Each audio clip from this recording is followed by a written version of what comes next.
Yo, I had a subscriber ask me, what is the best way to deal with death? Stay tuned to this video. I'm going to break down to you what you should do when someone passes away on and off the ambulance. I got you. Check it out.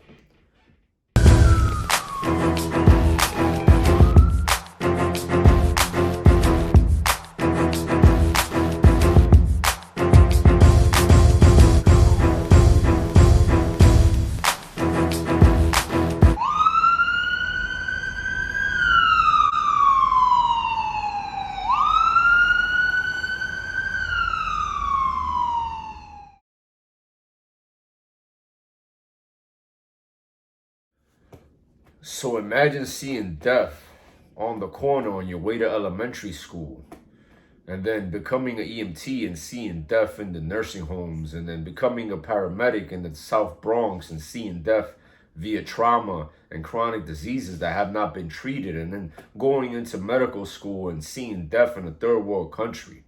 I have no idea how many times I've seen people's soul leave their body. This is my reality. I'm one with death in the sense that I've seen it so much that I'm immune to it. Just recently, a family member passed away in such a way where it should have made the news because now there's an investigation going on behind it. So to answer the question, how to deal with death, I'll tell you right now, in a professional setting, first thing you need to realize is that you can't save them all. Everyone has a one-way ticket to the same destination, and that's cardiac arrest. There's no round trip tickets. It's a one-way ticket, and that flight is guaranteed. The only thing is, some are going to take it before the other person, but at the end of the day, we're all going to the same place. So you need to realize that no matter what you do, there's some things that you just cannot do, which is stop somebody from reaching their destiny, which is cardiac arrest, dying. The best thing you can do is always remember to stay within your scope of practice.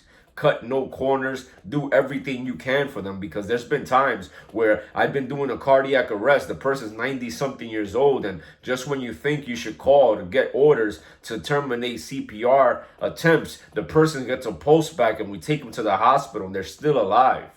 Or the same flip side of the coin, you have somebody who gets in a car accident and looks perfectly fine, is alert and oriented times 3, with no signs of injuries, and then you go ahead and visit them in the hospital 1 or 2 hours later, and apparently they suffer from a fat embolism from the trauma that caused a cardiac arrest. Look it up. This has happened to me on numerous occasions. So when you're dealing with somebody in the professional setting, stay within your scope of practice, cut no corners, do everything you can within your power, make sure you go to sleep good at night, knowing that you did everything you can for this person. Know your protocols, know what you're supposed to do, and do it all. Do it all for that person.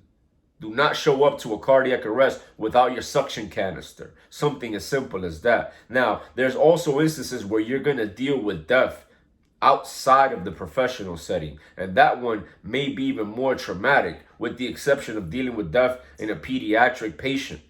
So while going to medical school, I've shared this story where I had a 3-year-old girl under my care and she died, and it really hurt me.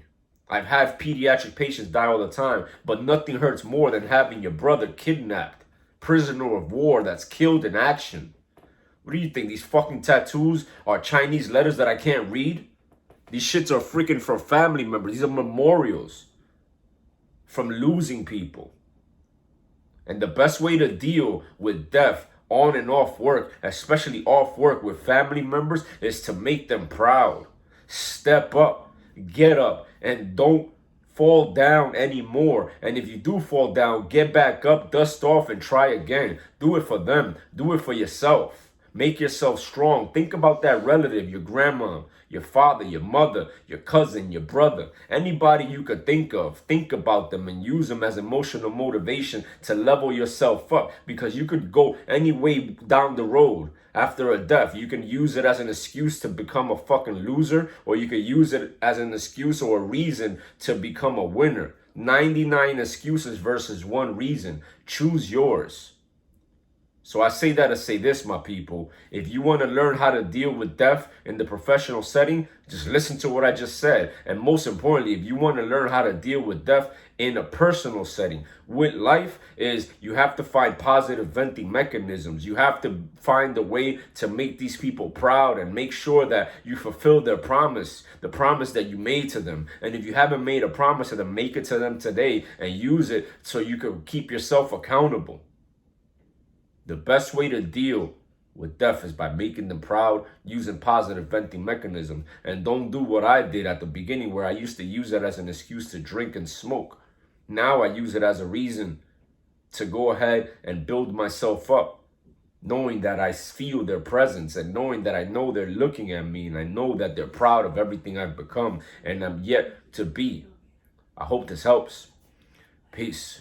Hey yo, whether you're providing basic life support or advanced life support, your EMS providers need to be the best they can be for the patients that rely on them. That's why I created this book, Learn How to Be a High-Level EMT, and take it from me. I've been on the bus for almost 20 years, and I'm also a medical doctor. I made this book for you. I hope it helps. Check it out. The link is down below.